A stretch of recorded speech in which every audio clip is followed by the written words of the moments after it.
سيدنا محمد وعلى آله وأصحابه ومن تبعهم بإحسان إلى يوم الدين. سبحانك لا علم لنا إلا ما علمتنا إنك أنت العليم الحكيم. ولا حول ولا قوة إلا بالله العلي العظيم. ولا حول ولا قوة إلا بالله العلي العظيم. ولا حول ولا قوة إلا بالله العلي العظيم. بلغ الرسالة أدى الأمانة وخسف الأمة ونصح الأمة وجاهد في الله الذين آمنوا حق جهاده حتى أتانا اليقين. رب يسر ولا تعسر وتمم بالخير يا رب العالمين. أما بعد، قال الله سبحانه وتعالى في القرآن الكريم بعد أعوذ بالله من الشيطان الرجيم بسم الله الرحمن الرحيم. يا أيها الذين آمنوا اتقوا الله حق تقاته ولا تموتن إلا وأنتم مسلمون. Sadaqallahul azim.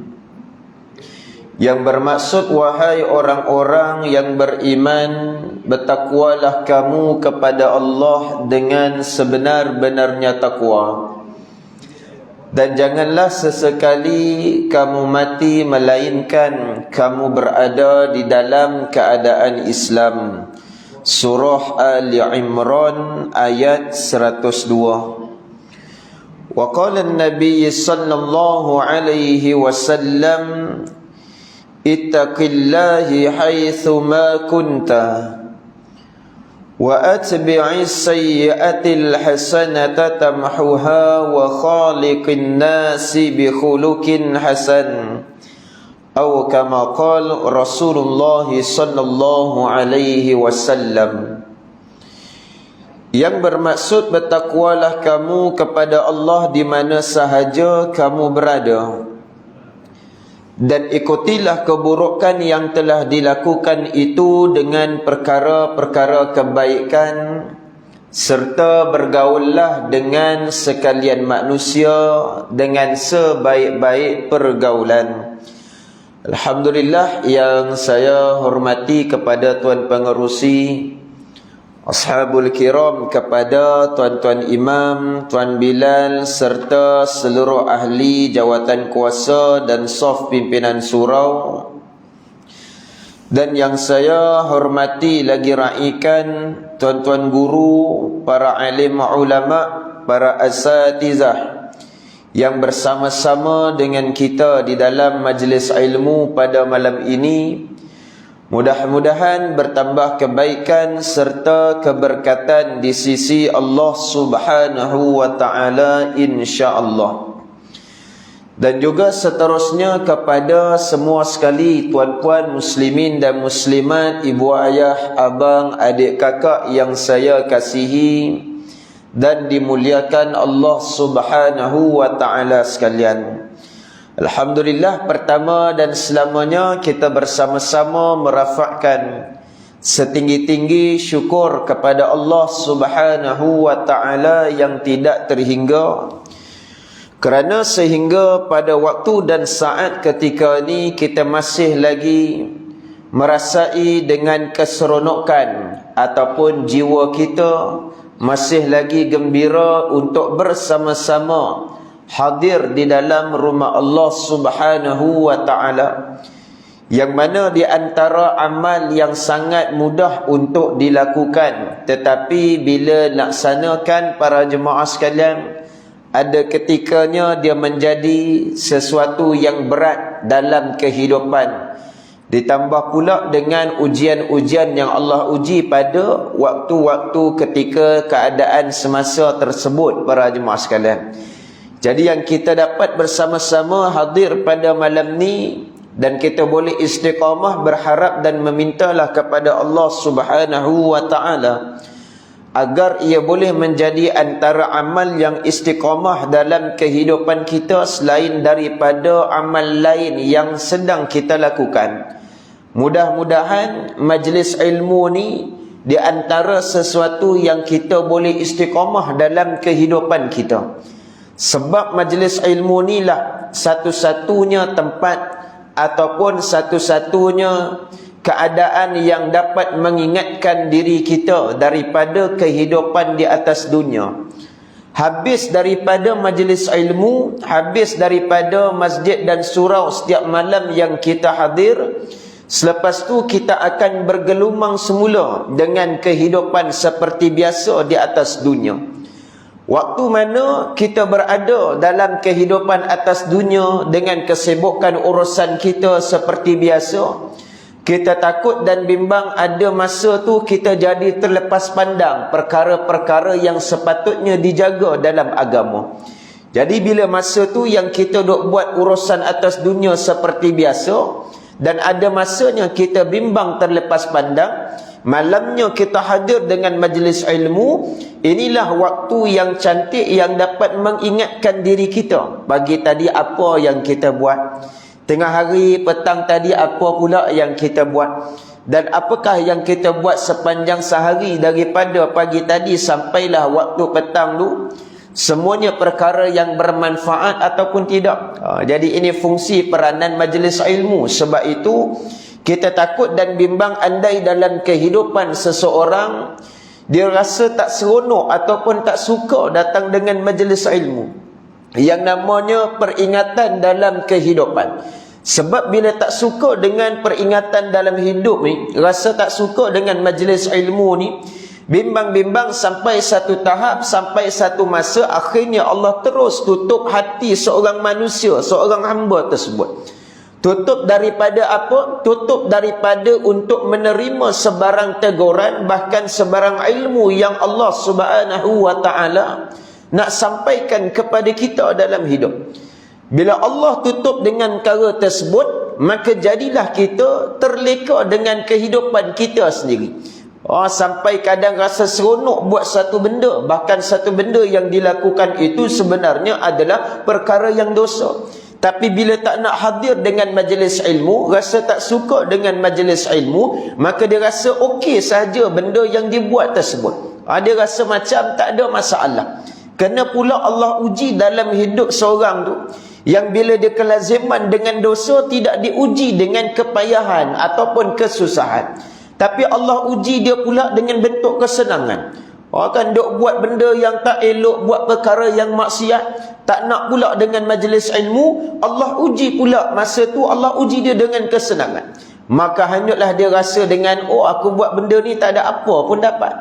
Sedangkan benda tu perkara yang berdosa secara hakikatnya para jemaah dirahmati Allah. Jadi muslimin dan muslimat, tuan-puan dirahmati Allah Subhanahu wa ta'ala sekalian, pada malam ni kita sambung dalam pengajian bab berkaitan dengan tajuk dosa yang kelima, iaitu menahan daripada mengeluarkan zakat. Pertemuan yang lepas kita ada bincangkan berkaitan dengan zakat ataupun golongan yang layak untuk menerima zakat dalam kehidupan. Kita dah bincang ada 8 para jemaah sekalian. Dalam 8 perkara itulah di antara golongan orang-orang yang layak untuk terima zakat, bermula daripada golongan pertama yang namanya adalah fakir, diikuti dengan golongan yang kedua adalah golongan miskin. Dia dua golongan yang berbeza. Fakir lain, miskin tu adalah lain. Cuma kebiasaan kadang bila sebut fakir miskin, dia nampak macam sama, serupa para jemaah sekalian. Sedangkan fakir lain, kita dah urai panjang pada pertemuan lepas. Fakir ni macam mana? Dia totally zero, tak ada apa-apa punca pendapatan para jemaah sekalian. Dan benda ni, golongan ni payah sikit kita nak jumpa, melainkan ada data yang dapat secara detail para jemaah sekalian. Tapi yang banyak kita jumpa golongan kedua, iaitu golongan miskin. Yang mana golongan miskin ni dia ada pendapatan tapi hanya sekadar mencukupi untuk keperluan diri dia saja. Pergi pada tanggungan, pergi kepada ahli keluarga dia, jadi tak boleh, tak mampu dah para jemaah sekalian. Golongan kedua ni ramai dan banyak ada dalam masyarakat kita, sampai hari ni pun masih ada para jemaah sekalian. Baik, yang seterusnya pada malam ni kita nak bincang pula di antaranya, bila sebut tentang zakat ni sebenarnya dia ada banyak kategori ataupun banyak jenis zakat yang perlu ditunaikan bagi seseorang yang sudah cukup haul ataupun cukup kepada kadar dia kena tunaikan zakat. Ada zakat perniagaan, zakat emas, zakat harta, zakat haiwan ternakannya para jemaah dirahmati Allah sekalian. Jadi di antara banyak-banyak jenis zakat ni, saya suka nak bawa perbincangan di antara rujukan kita pada malam ni, iaitu berkaitan dengan jenis-jenis dari sudut zakat harta para jemaah sekalian. Zakat harta. Dalam zakat harta ni pun ada juga pelbagai bentuk ataupun pelbagai jenis zakat harta yang kita kena tahu dan kita kena faham. Sebab bila tak faham kita rasa macam, oh saya tak layak, saya tak boleh keluarkan zakat.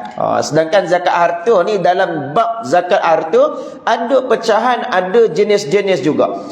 Jenis macam mana harta yang kita ada sampailah hari ni, yang sebenarnya dia termasuk dalam kategori yang perlu ditunaikan zakat para jemaah dirahmati Allah sekalian. Bila sampai cukup kepada kiraannya, maka kena tunaikan zakat yang namanya adalah zakat harta. Baik, yang mana dalam zakat harta ni, muslimin dan muslimat para jemaah dirahmati Allah Subhanahu wa taala sekalian, ialah harta pendapatan itu adalah bermaksud dengan segala macam bentuk jenis upah ataupun imbuhan, bayaran ataupun sesuatu hasil yang diperolehi daripada kerjanya ataupun daripada usaha yang dilakukan, sama ada secara tetap ataupun sekali-sekala para jemaah sekalian. Ni yang awal dia sebut tentang macam mana yang disebut sebagai harta pendapatan. Yang kita nak kena faham zakat harta ni, yang kena tunai zakat harta pendapatan ni dalam bentuk yang bagaimana. Apa sahaja kerja yang dilakukan, apa sahaja yang bila buat itu mendatangkan hasil, yang mana diperolehi daripada sesuatu usaha, sama ada secara tetap ataupun sekali-sekala para jemaah sekalian. Tetap contoh kerja yang tetap ataupun kerja yang sekali-sekala secara kontrak para jemaah sekalian, tapi sampai kepada jumlah yang tertentu, sampai kepada haulnya, maka kena tunaikan zakat, namanya ialah zakat harta. Baik itu secara umum yang disebutkan takrif berkaitan dengan harta pendapatan para jemaah sekalian. Mudah fahamnya gitulah. Ada usaha, ada kerja, adalah dapat dia punya imbuhan, dapat duitnya, dan duit itulah yang dinamakan sebagai pendapatan kita para jemaah sekalian. Baik, kita nak tengok apakah di antara jenis-jenis harta pendapatan para jemaah sekalian. Ulama mutaakhirin yang mana membahagikan mal al-mustafad ataupun harta pendapatan itu kepada dengan beberapa kategori berikut. Yang pertama ialah kasabul amali warrawatibi wal ujur, yang bermaksud zakat harta penggajian dan juga upah kerja. Ini nama yang pertama, zakat harta penggajian dan juga upah kerja para jemaah sekalian. Baik, macam mana yang dikatakan zakat harta penggajian dan upah kerja? Ia bermaksud adalah harta yang diperolehi oleh seseorang hasil daripada pekerjaan yang dilakukannya untuk pihak lain, sama ada kerajaan, swasta ataupun individu, dengan melakukan sebarang usaha dalam bentuk fizikal, sumbangan idea ataupun kedua-duanya dalam tempoh yang telah dipersetujui bersama, sama ada secara tahunan, bulanan, mingguan, harian ataupun jam. Sebagai contoh, harta penggajian dan upah kerja adalah gaji yang diperolehi segala jenis upah, bonus, tuntutan kerja lebih masa, pampasan, pencen, anugerah dan insentif, hasil ESOS dan sebagainya. Termasuklah apa-apa hasil yang diperolehi dengan sebab pekerjaannya atau penggajian yang didapati. Bahasa mudah faham. Yang pertama ni, zakat harta, penggajian dan upah kerja adalah majoriti macam mana yang kita dapat hari ni para jemaah sekalian. Kerja makan gaji, tak kisah dengan kerajaan ataupun swasta. Itu satu perkara. Dan yang berikutnya termasuklah juga, tak kisah kerja itu dilakukan adalah secara tetap ataupun secara kiraan harian gaji yang dapat ataupun mingguan ataupun secara kontrak para jemaah dirahmati Allah yang telah dipersetujui bersama. Jadi dengan gaji yang kerja kita dapat setiap bulan, kira dengan tempoh masa 1 tahun tersebut, maka sampai kepada cukup syaratnya, maka kena tunaikan zakat harta. Zakat harta di sini di dalam kategori golongan apa dia? Zakat harta penggajian ataupun upah para jemaah dirahmati Allah sekalian. Sebab tu kadang gaji dapat tu gaji biasa, tambah pula ada dengan bonus para jemaah dirahmati Allah sekalian. Itu pun kena kira juga bonus, termasuk dengan kalau disebut ni ialah kerja lebih masa, tuntutan kerja lebih masa para jemaah sekalian. Walaupun kata ustaz, saya basic 1,200 saja contoh, tapi sekarang payah nak jumpa 1,200, biasa standard 1,500 para jemaah sekalian. Kata 1,500 je saya punya basic. Yang duk jadi banyak tu sebab apa? Sebab tuntutan kerja lebih masa, overtime. Bila overtime banyak, kadang daripada 1,500 dia boleh jadi naik sampai pada 3,000 sebagai contoh para jemaah sekalian. Jadi yang kerja lebih masa itu pun termasuk kena juga dikira sekali. Tak boleh dikira hanya sekadar yang basic 1,500 saja.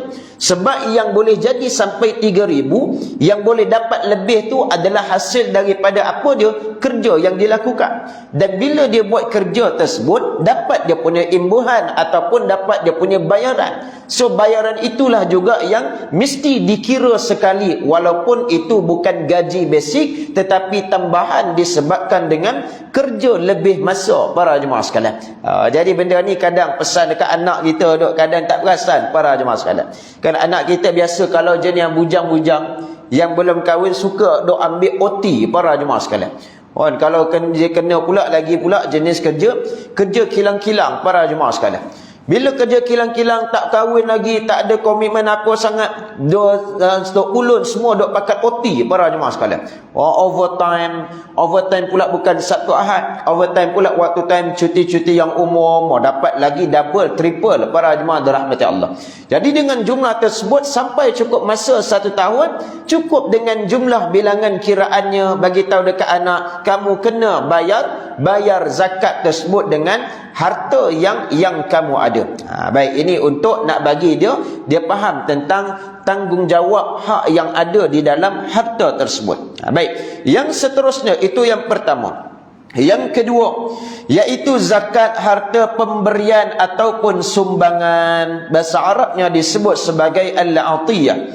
Ia bermaksud harta yang diperolehi oleh seseorang bukannya hasil daripada pekerjaan yang dilakukannya, dan ia merupakan satu bentuk pemberian yang diterima sama ada daripada individu ataupun institusi di dalam tahun semasa, yang mana ia bukanlah yang dalam bentuk harta tetap dan bukan juga merupakan nafkah yang wajib. Sebagai contoh ialah sebarang bentuk hibah, hadiah, sagu hati, pencen pasangan, sedekah dan pampasan harta pusaka, termasuklah dengan mahar perkahwinan. Jenis kedua ni zakat harta juga, tapi zakat harta yang dikategorikan termasuk dalam bab pemberian ataupun sumbangan. Duit yang dapat tu daripada pemberian orang ataupun sumbangan, termasuk dengan bonus-bonus sebagai contoh, ataupun sebarang bentuk sagu hati, hadiah para jemaah sekalian. Kan tiba-tiba dapat hadiah menang 1 juta para jemaah sekalian. Kan tak pernah dapat, tiba-tiba dapat panggilan daripada Shell Cawangan Kuala Lumpur. Sebab apa dia? Sebab menang cabutan bertuah pernah isi minyak berapa tahun sebelum daripada ni. Kadang kita pun tak tersedar para jemaah sekalian. Tiba dapat panggilan tersebut, lepas tu kena buat dengan jumlah yang tertentu untuk kiraan tunaikan zakat daripada sudut harta, yang mana ia termasuk dalam harta yang dinamakan sebagai al-atiyah, sebarang bentuk pemberian para jemaah sekalian. Dan kalau dalam bentuk sedekah pula para jemaah dirahmati Allah, tengoklah sedekah itu untuk memenuhi tuntutan. Kalau cukup-cukup makan tak perlulah para jemaah dirahmati Allah. Jangan kata dapat sedekah 150, dia dapat pula pun daripada bahagian zakat Selangor sebagai contoh. Bila dapat pula nak kena keluarkan balik pula, tak perlu. Tengok kepada keadaan situasi yang diperlukan para jemaah sekalian. Dapat tu contoh, dapat tu memang untuk keperluan hidup dia, maka gunakanlah untuk keperluan hidup. Kecuali dapat dengan satu jumlah yang besar para jemaah dirahmati Allah sekalian, dan dah boleh melepasi dengan keperluan hidup, keperluan asas dalam kehidupan, maka yang lebihnya itu bolehlah ditunaikan untuk zakat para jemaah dirahmati Allah. Dia mudah faham zakat ni gini, simple para jemaah sekalian. Satu pemberian dalam bentuk harta kita untuk nak membersihkan harta, sebab dengan jumlah yang banyak, dan kita memberikan zakat itu, hak yang kita tunaikan itu adalah untuk diri kita kepada Allah Subhanahu wa taala. Bahkan tak rugi para jemaah dirahmati Allah kalau kita ni rajin nak berzakat dalam kehidupan para jemaah sekalian. Ini dalam bentuk pemberian ataupun sumbangan. Yang pertama tadi penggajian ataupun upah kerja, termasuk macam pencen, kan ada KWSP, kan itu apa, sebelum daripada ni APM sebelum ni dia umum bila KWSP boleh dikeluarkan para jemaah sekalian untuk masalah menangani isu ekonomi pasca pandemik para jemaah dirahmati Allah sekalian. Jadi semua duk pakat keluar KWSP, keluar 10,000. Dan di sana melihat kepada keadaan ataupun situasi seseorang. Kalau ikut kena zakat, tapi tengok kepada keperluan para jemaah dirahmati Allah. Contoh dia keluar 10,000 KWSP dalam keadaan dia masih lagi ada gaji yang boleh dapat para jemaah sekalian. Ada lagi gaji boleh penuhi untuk keperluan harian kehidupan, tapi keluar 10,000 untuk apa? Saja je Ustaz nak keluar 10,000. Ambil persen daripada situ kena bayar zakat para jemaah dirahmati Allah sekalian. Tapi kalau dia keluarkan KWSP jumlah 10,000 tersebut dengan tujuan apa dia? Memang dia dah diberhentikan kerja, pendapatan tak ada. Waktu Covid masa tu para jemaah sekalian ekonomi teruk. Bila dapat umum saja boleh keluar KWSP, dia rasa lega, sebab itulah satu-satunya keperluan dia untuk nak belanja hari-hari para jemaah sekalian. Maka itu tak perlu para jemaah dirahmati Allah. Kalau saja setakat nak keluar, nak rasa pegang duit tebal 10,000 tu, kena para jemaah sekalian. Kan tak rasa, jadi sajalah nak keluar, nak rasa tebal masuk dalam poket, terasa gelembung poket kejap para jemaah sekalian. Lepas tu nipis balik para jemaah dirahmati Allah. Jadi muslimin muslimat tuan-puan dirahmati Allah Subhanahu wa taala sekalian. Itu yang kedua. Dan yang ketiga, namanya ialah al-mahanul hurrah, iaitu zakat harta kerja bebas. Ianya adalah harta yang diperolehi oleh seseorang hasil daripada pekerjaan yang dilakukannya sendiri tanpa ada kaitan dengan pihak lain dalam bentuk kerja bebas ataupun perkhidmatan profesional. Contohnya, bayaran perkhidmatan konsultansi profesional seperti peguam, arkitek, doktor klinik atau hospital swasta dan seumpama dengannya. Dan juga bayaran projek yang diterima oleh kontraktor dan keuntungan projek yang bermusim. Dan seterusnya juga komisen dan residual income, pendapatan daripada jualan insurans, takaful, unit trust, brokerage dan seumpama dengannya. Termasuklah juga ialah bayaran royalty atau komisen yang diterima hasil daripada penulisan, penerbitan, aktiviti seni dan sebagainya, yang memperolehi komisen. Hasil tunai sekali-sekala seperti hasil pembiayaan semula aset, atau hasil jualan aset tetap ataupun pinjaman bank yang tiada tujuan dan lain-lain. Pinjaman bank tak ada tujuan. Makna kata dia buat loan bank tapi bukan untuk rumah, bukan untuk kereta. Untuk kereta, untuk rumah tu dah ada dah loan bank tersendiri, dah ada komitmen untuk bayar. Tapi saja buat loan bank yang lain untuk tujuan-tujuan yang lain selain daripada keperluan itu, para jemaah sekalian. Baik, yang ketiga ni adalah zakat harta kerja bebas. Kerja bebas bahasa mudah, orang kerja sendirilah. Kerja sendiri. Yang tak terikat dengan mana-mana perkhidmatan, mana-mana kerajaan ataupun swasta. Macam saya sendiri pun termasuk dalam kategori poin yang ketiga ni. Kerja sendiri. Bila buat syarikat, konsultan, program-program dan sebagainya, maka dalam satu bulan berapa pendapatan dan kali dengan satu tahun, maka setahun itu perlulah ditunaikan zakat. Zakat harta kerja bebas, para jemaah dirahmati Allah sekalian. Itu dalam bentuk pekerjaan sendiri tersebut. Termasuklah contoh dapat projek. Kan, walaupun projek itu dikatakan secara keuntungan projek yang bermusim, para jemaah sekalian. Musim ni dapat projek bernilai berapa belah ribu, berapa ratus ribu, para jemaah dirahmati Allah sekalian. Jadi semua itu pun kena ada kiraan-kiraan zakat dengan jumlah amount-amount yang tertentu. Termasuk juga dengan komisen. Komisen walaupun bukan kita berniaga tu produk kita sendiri, para jemaah sekalian. Setengah kata, Ustaz, saya ni duk dapat yang gaji yang nampak saya boleh pakai kereta tu, saya boleh beli rumah itu, saya boleh itu, ini dan sebagainya. Semua ni bukan hasil daripada syarikat ataupun produk saya sendiri. Saya cuma makan komisen. Hasil dari komisen itulah yang menjadikan saya boleh beli kereta, saya boleh beli rumah dan sebagainya. Tak pelik sekarang, para jemaah sekalian. Sekarang banyak bisnes-bisnes orang berniaga, dia pandai main dekat bahagian komisen. Dia main margin komisen itu ditinggikan, para jemaah sekalian, dengan syarat dia kena ambil beberapa jumlah ataupun produk. Itu jenis yang orang kata berniaga, kita kena keluar modal dapatkan produk, tapi dia bagi lebih dekat situ, komisionnya tinggi untuk setiap satu barang yang dijual. Ada juga jenis yang tak pegang barang. Berniaga tak pegang barang.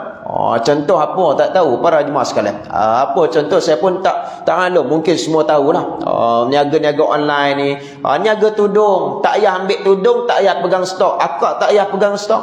Akak dapatkan jualan tu, orang nak beli, bagi tahu pada kami yang akan uruskan segala-galanya. Ada jenis pula jenis penjagaan gitu. Dia pegang produk, dia pegang stok sendiri, kita just jual saja. Cuma dekat situ adalah benefitnya, dia punya komisen mungkin rendah, tak sama dengan yang boleh pegang barang tadi. Dia masing-masing biasa, niaga dia ada pro and cons, para jemaah sekalian. Lalu dia fikir, nak ambil yang simpan stok barang tapi komisen boleh dapat tinggi, ataupun tak simpan barang tapi komisen rendah. Ikutlah kepada cara masing-masing. Tapi zaman sekarang tak pelik.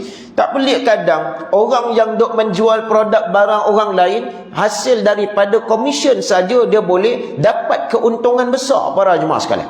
Kalah dengan kita yang kerja duk makan gaji, para jemaah dirahmati Allah. Kita makan gaji 3,000 sebulan.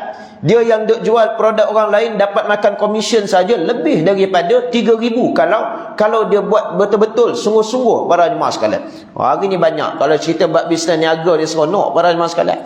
Jadi duta kepada Shopee Shop, para jemaah sekalian. Ada kawan saya, dia meniaga dekat dalam Shopee, bahkan dia dapat, dia punya income pendapatan sebulan tu boleh sampai kepada mencecah angka 7 ke 8 ribu, para jemaah sekalian. Dia nama ambassador, Shopee Ambassador, para jemaah sekalian. Sampai bila dah Shopee Ambassador ni, orang nak jual barang dekat dalam Shopee, hantar dekat dia untuk tolong buatkan live sebagai review. Dapatlah benda-benda cuma. Dapat makanan tu, dapat makanan dan sebagainya, dan Shopee pun bayar pada dia. Cuma risiko dekat situ pula, jenis Shopee Ambassador ni, dia tak ada slip gaji, para jemaah sekalian. Kalau macam Grab dia ada, Grab pun bagus, kerja Grab, tapi dia setiap minggu, weekly dia ada Grab statement para jemaah dirahmati Allah. Jadi nak sebutnya para jemaah sekalian, nak cerita berkaitan dengan walaupun kita berniaga tu adalah produk orang bukan sendiri, tapi komisen yang kita dapat tu banyak dan memberikan keuntungan yang besar, maka cukup dengan nilaian dan kiraan hadnya, maka kena ditunaikan zakat para jemaah dirahmati Allah. Sebab kita kira dekat situ kerja yang kita lakukan yang tak terikat dengan mana-mana boleh memperolehi sesuatu pendapatan dalam kehidupan kita. Itu dia punya kiraan dia para jemaah dirahmati Allah sekalian.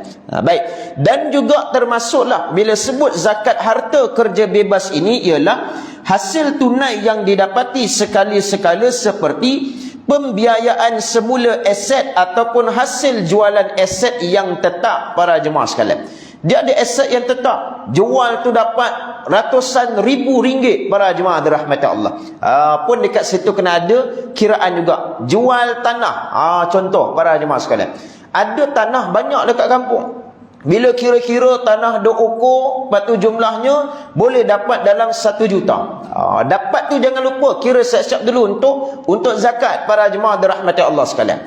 Dia sebagai aset yang kita ada, yang kita perolehi para jemaah dirahmati Allah. Itu sama dengan emas para jemaah sekalian. Kan emas pun di antaranya selain disebut dalam kategori zakat emas, dia termasuk juga dalam perkara yang aset kita ada para jemaah sekalian.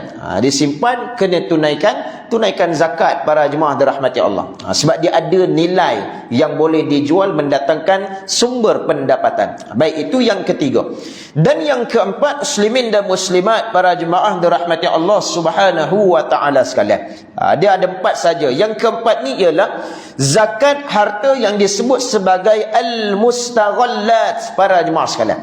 Apa makna zakat harta al-mustaghallat? Zakat harta al-mustaghallat ialah harta yang diperolehi daripada harta yang tidak diwajibkan zakat, tetapi mendatangkan pulangan ataupun pendapatan dengan cara sewaan atau jualan hasilnya. Al-mustaghallat ni bahasa mudah dia harta yang didapati dengan cara sewaan ataupun sesuatu yang boleh dijual mendatangkan hasil para jemaah sekalian. Dia secara asasnya dia bukan harta yang diwajibkan zakat, dia tak wajib zakat. Tetapi disebabkan dia ada sesuatu boleh dijadikan untuk sewaan ataupun mendatangkan hasil penjualan dengan apa yang dia ada, maka itu di dalam kategori bab zakat al-mustaghallat. Baik, apa contoh dia? Contohnya seperti hasil sewaan rumah, sewaan bangunan, kilang, premis perniagaan dan sebagainya. Termasuk juga hasil sewaan kenderaan, pengangkutan, peralatan, segala aset dan seumpama dengannya. Dan juga hasil yang dikeluarkan oleh binatang ternakan seperti susu, telur, madu dan sebagainya yang dijual. Itu makna sewaan dan juga sesuatu hasil jualan. Sewaannya apa dia? Ada 50 biji kereta sewa. Dia letak buat dekat Langkawi, dia duduk kat sini para jemaah sekalian. Otak bisnes orang berniaga dia fikir gitu para jemaah sekalian. Ataupun rumah, contoh rumah sewa para jemaah dirahmati Allah. Rumah sewa dia ada 10 rumah sewa, tapi dia sendiri tak duduk rumah sendiri, dia pun duduk rumah sewa para jemaah sekalian. Nampak macam kelakar, tapi strategi macam tu banyak orang Cina biasa guna. Dia guna macam tu para jemaah sekalian. Dia beli investment, jadikan investment ada 10 biji rumah. Dia beli loan bank ni, loan bank yang kedua, loan bank yang ketiga. Semua tu dia beli untuk dijadikan sewa. Habis untuk sendiri punya, untuk sendirinya bagi dia nanti dulu para jemaah sekalian. Diri sendiri punya dia tak mau buat dengan loan bank. Dia ambil keuntungan daripada setiap satu rumah sewa sampailah 10 rumah sewa ni. Bayangkan satu rumah itu 1,200 kali dengan 10 biji rumah. Bila 10 biji rumah kali dengan 1,200, mustahil untuk dia punya duduk sewa tu contoh 2,000 sekalipun boleh settle bayar. Lebihan itulah menjadi simpanan untuk dia satu masa akan datang beli tanah sendiri, buat rumah sendiri. Saya gitu. Dalam masa yang sama berkekalan, berterusan dia punya keuntungan sewa rumah tersebut. Jadi hasil sewaan rumah, termasuklah dengan apa dia? Dengan sewa kereta, kenderaan. Ada kereta buat sewa. Ni para jemaah sekalian. Baik, itu dari sudut sewaan, termasuk dengan aset. Ada aset macam-macam. Aset macam-macamnya apa dia? Ada set itu, ini dan sebagainya, kita boleh jadikan untuk sewa. Satu musim perkahwinan orang duk sewa, berapa ribu orang bayar. Lepas tu berapa banyak pula kita ada, berapa ramai pula orang duk sewa dengan aset yang kita ada tersebut. Ini semua benda-benda yang dikatakan kategori harta yang kita kena perhalusi, kita kena tengok balik sampai kepada kadarnya, kena tunaikan zakat para jemaah sekalian. Baik, itu dari sudut sewaan. Baik, yang seterusnya adalah hasil daripada sudut jualan. Ini yang dikatakan secara asasnya dia tidak diwajibkan zakat, tetapi disebabkan dia ada dengan sesuatu yang memberikan hasil pendapatan, termasuklah sewaan, maka dikenakan zakat. Yang berikutnya ini iaitu contohnya sesuatu yang dia ada boleh menghasilkan pendapatan apabila dijual. Ada ayam, kandang ayam, banyak ekor ayam para jemaah sekalian. Ayam tu pula menghasilkan telur. Telur tu dia tak jual ayam, tapi dia jual telur daripada ayam yang dihasilkan tersebut. Telur yang dijual tu sebanyak-banyak itu, maka itu pun di antara kategori zakat yang perlu ditunaikan, sebab dia mendatangkan hasil daripada sesuatu yang dia boleh. Kok-koklah hari ni siapa yang ada ternak ayam, ada dapat berapa ribu biji telur ayam, dia jadi sebagai pengedar, supplier kepada kedai-kedai runcit hari ni yang isu telur ayam tak cukup para jemaah sekalian. Banyak isu telur ayam. Bukan antara perkara yang sangat kritikal hari ni. Saya pernah pergi satu kedai, bila tanya, memang telur sekarang ni isu para jemaah sekalian.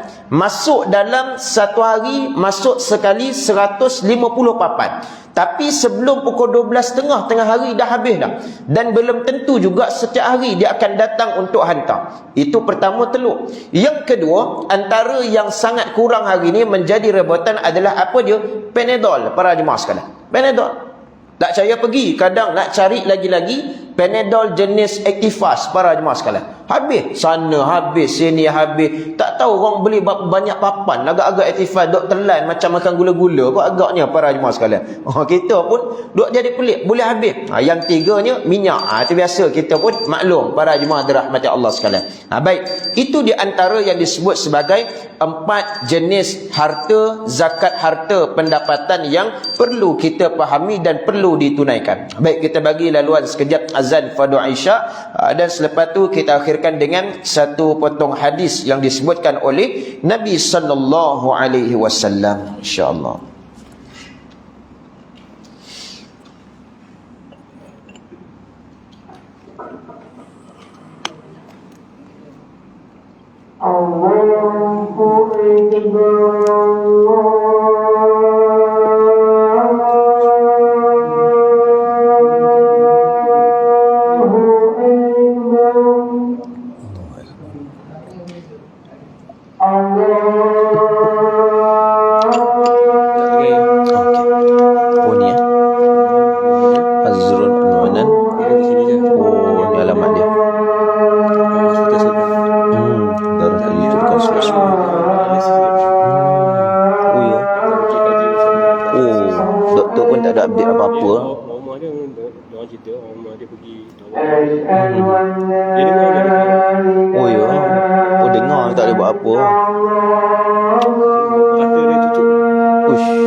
Tak buah pinggang dah, Allah. Yalah, insya-Allah kita usahakan.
Baik tuan-tuan muslimin muslimat para jemaah dirahmati Allah Subhanahu wa taala sekalian, kita ambil yang terakhir iaitu sepotong hadis yang disebutkan oleh baginda Nabi sallallahu alaihi wasallam daripada riwayat Ibnu Khuzaimah dan juga Ibnu Hibban.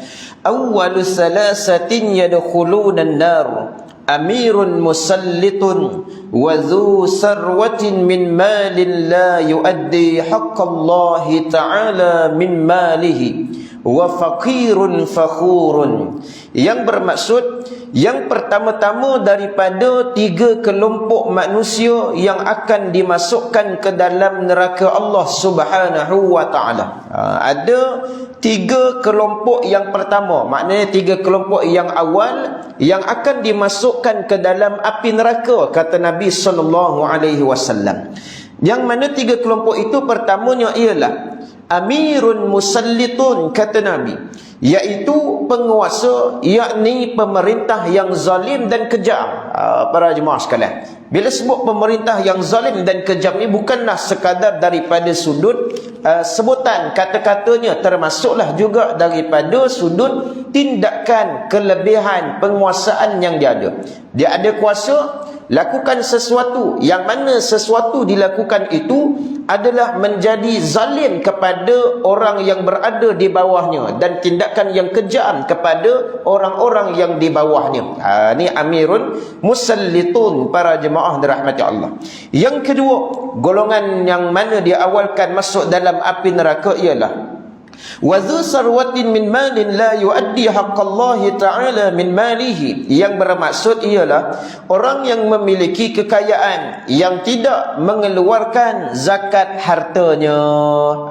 Ni jenis orang yang ada kekayaan ataupun ada kemampuan ataupun kewajipan layaknya untuk tunaikan zakat, tapi dia tak nak tunaikan zakat hartanya, maka inilah golongan yang awal sekali Nabi kata dia masuk dalam neraka Allah Subhanahu wa taala. Bahkan bila masuk di dalam api neraka, apabila dibakar oleh Allah Subhanahu wa taala, maka harta itu akan mengatakan, inilah apa yang telah kamu simpan semasa kamu berada di atas dunia ketika dahulu. Sebab tu kadang benda ni kita kena tengok takut-takut. Sepatutnya ada setengahnya yang layak dah kena zakat, tapi tak tunaikan zakat, para jemaah sekalian. Boleh jadi kalau tak tahu tu tak apalah, dimaafkan. Tapi bila dah tahu ni, para jemaah sekalian, kita kena ambil tindakan, kena tunaikan, para jemaah dirahmati Allah. Tapi ada setengah bila dia sebut macam tu, dia kata, alamak, rugi pula datang kuliah malam ni. Elok tak tahu daripada tahu. Kan? Tak tahu selamat sikit, dimaafkan dalam agama. Bila datang pula dengar dah tahu, aduh, kena zakat lah hari lepas ni. Tahu tak payah datang kalau tahu nak cerita bab zakat. Dia tak boleh gitu, para jemaah sekalian. Datang tahu tu pahala dia lebih. Dan hikmah Allah Subhanahu wa taala berikan sesuatu yang mungkin kita pun tak sangka, para jemaah sekalian. Sebab tu nampak tak pernah lagi kita jumpa orang yang banyak tunaikan zakat, keluarkan zakat, akhirnya dia jadi miskin, papa ke dana, para jemaah sekalian. Kita tengok banyak contoh-contoh yang ada. Kalau kita tahu tengok apa peniaga coconut shake para jemaah sekalian kat Melaka, dia tunaikan zakat. Bahkan dulu kisah dia setiap hari apa yang didapat itu cerita lama dia para jemaah sekalian. Dia dapat pembelian hasil daripada sehari tersebut, dan setiap hari rumah dia ada sediakan beberapa tabung para jemaah sekalian. Dan setiap tabung tu dia dah khususkan, yang ni adalah untuk zakat, ini adalah untuk sedekah anak yatim, fakir miskin, dan ini adalah untuk apa-apa. Dia ada sediakan secara khusus tabung-tabung tersebut. Bila setiap hari dia dapat keuntungan, dia dah kira-kira apa semua, itulah dia masukkan para jemaah sekalian. Dan bila kita tengok sampai hari ini, subhanallah, perniagaan lagi bertambah maju. Allah turunkan keberkatan dan menggandakan rezeki dia. Sampai orang kalau sebut coconut shake Melaka, Kelebang, semua orang tahu para jemaah dirahmati Allah sekalian. Jadi sebab tu nak tengok kelebihan ataupun kehebatan orang-orang yang yakin dan menjaga hartanya dengan berzakat. Baik, itu yang kedua. Dan terakhirnya yang ketiga dalam hadis ini menyebutkan, iaitu orang yang pertama-tamanya yang dimasukkan dalam api neraka ialah fakirun fakhurun. Orang yang fakir atau miskin, yang selalu membanggakan diri dan sombong. Ini rugi dunia dan juga rugi akhirat. Kenapa rugi dunia, rugi akhirat? Dah dunia Allah uji dengan fakirun, dia fakir, miskin pula para jemaah dirahmati Allah. Dah dalam keadaan gitu, tapi dalam masa yang sama dia fakhurun para jemaah sekalian. Fakhur ni dia bangga diri, sombong pula dalam hidup. Dah miskin, tak ada apa, tapi tak nak sujud dengan Allah Subhanahu wa taala.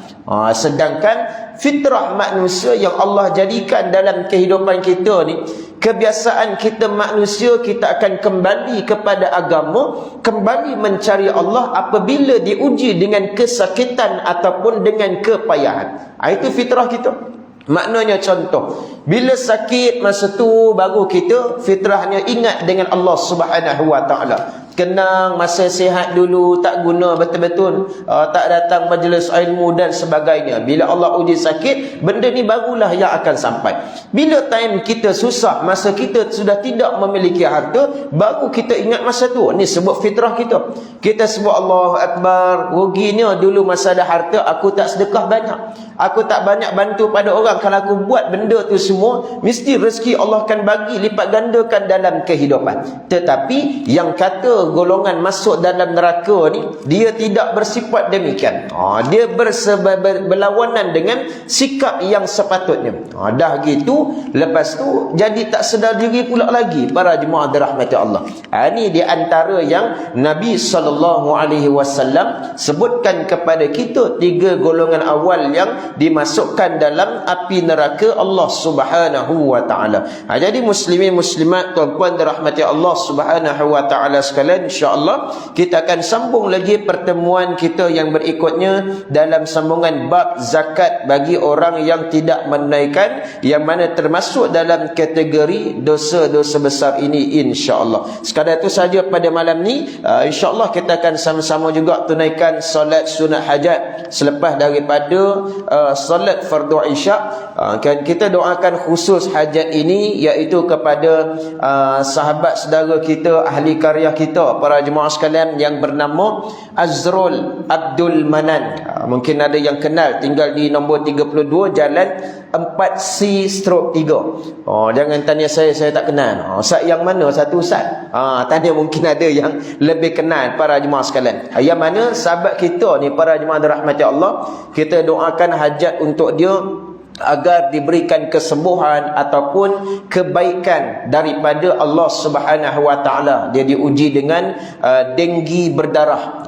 Denggi berdarah, bukan denggi biasa, denggi berdarah, dan keadaan dia terkini ditidurkan selama 10 hari dah para jemaah sekalian. 10 hari dah ditidurkan di hospital Serdang. Jadi sebenarnya kita bila dengar kena ditidurkan ni risau, takut para jemaah sekalian. Sebab wallahu alam pada keadaan masing-masing. Tetapi overall biasa kadang bukanlah kita minta dan sebutnya secara kesimpulan. Kadang dia boleh jadi 50-50 para jemaah dirahmati Allah. Sebab bila ditidurkan nak dapatkan dia punya oksigen. Jadi kalau disedarkan balik semula, dia punya risiko mudarat dia tu lagi besar para jemaah sekalian. Jadi dalam masa 10 hari kira masa yang sangat panjang sepatutnya dah ditidurkan. Jadi kita doalah, kita buat solat sunat hajat ni, mudah-mudahan apapun penguasaan itu daripada Allah, atas izin daripada Allah, keajaiban sesuatu yang berlaku itu juga atas izin daripada Allah Subhanahu wa taala. Dan insya-Allah sama-sama kita tunaikan, satu masa nanti Allah pun akan bantu untuk kita sampai satu masanya nanti para jemaah sekalian. Wallahu alam, sekadar itu pada malam ni, yang baik dari Allah, yang lemah dan kurang pada diri saya mohon ampun dan maaf. Aku qouli hadza wa astaghfirullahal azim li wa lakum wa lisairil muslimin wal muslimat wal mu'minin wal mu'minat innahu huwal ghafurur rahim. Assalamu alaikum warahmatullahi taala wabarakatuh.